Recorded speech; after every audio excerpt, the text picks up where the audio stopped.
Christophe Beaugrand fait parler de lui ces dernières semaines et, bien entendu, on le retrouve dans Secret Story pour le plus grand plaisir de ce S-fan.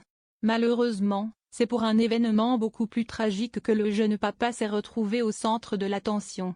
Dans la nuit du 4 au 5 juin dernier, l'animateur star de TF1 a vécu un cauchemar éveillé, un violent cambriolage à son domicile, alors que son mari Ghislain et leur fils Valentin dormaient paisiblement.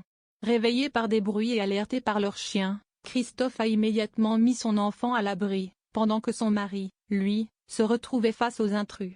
Le choc a été brutal. Ghislain, courageux, a tenté de s'interposer, mais a été roué de coups, notamment à l'aide d'un club de golf. Il a chuté du balcon dans sa tentative de fuite, avant d'atterrir chez un voisin pour appeler à hospitaliser d'urgence. Il a dû subir une opération et porte encore les stigmates de cette nuit infernale. Poignet cassé, os brisé, 5 broches, 1 mois et demi de plâtre, 3 mois de rééducation, douleurs persistantes et vertiges. Rien que ça. De son côté, CH Christophe Beaugrand a échappé à l'affrontement direct. Je m'en sors bien, je n'ai rien vu de la scène puisque j'étais caché sur le toit avec mon fils, a-t-il confié dans Voici. Mais le traumatisme est bien réel, et il n'a pas hésité à consulter une psychologue spécialisée. Une première séance d'EMDR, une thérapie de désensibilisation post-traumatique, lui a enfin permis de dormir paisiblement. Pour la première fois depuis l'agression, j'ai super bien dormi, souffle-t-il, encore bouleversé. Valentin, 4 ans, n'est pas non plus épargné.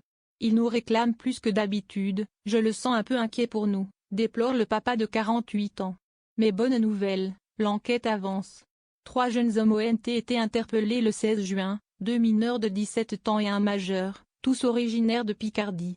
Le club de golf utilisé pour frapper Ghislain a été retrouvé chez l'un d'eux.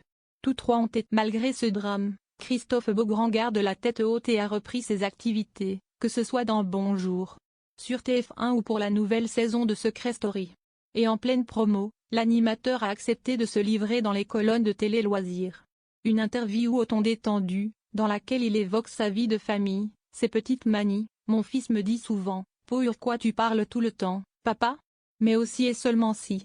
Son pire souvenir de carrière.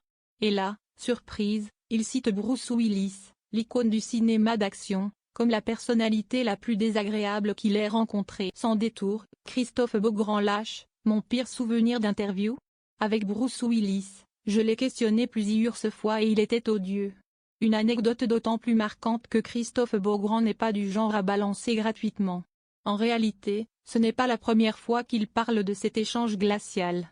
Déjà en 2015, lors d'un entretien avec Malika Ménard, il décrivait un acteur pas aimable, ajoutant, il répond très court et te regarde d'un air de dire, bon alors c'est quoi ta question, mon gars? Il fait un peu flipper.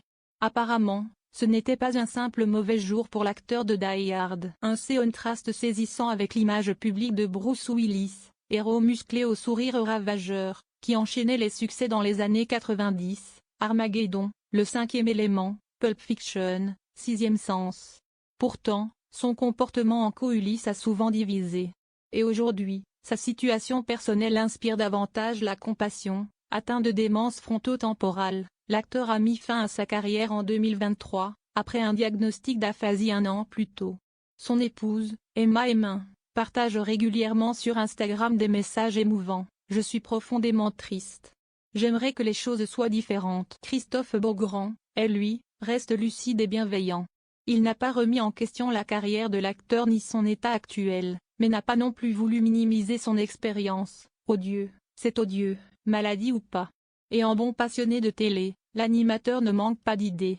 Lors de cette même interview, il a confié qu'il rêverait de relancer l'émission culte Ciel mon mardi animée à l'époque par Christophe de Chavannes.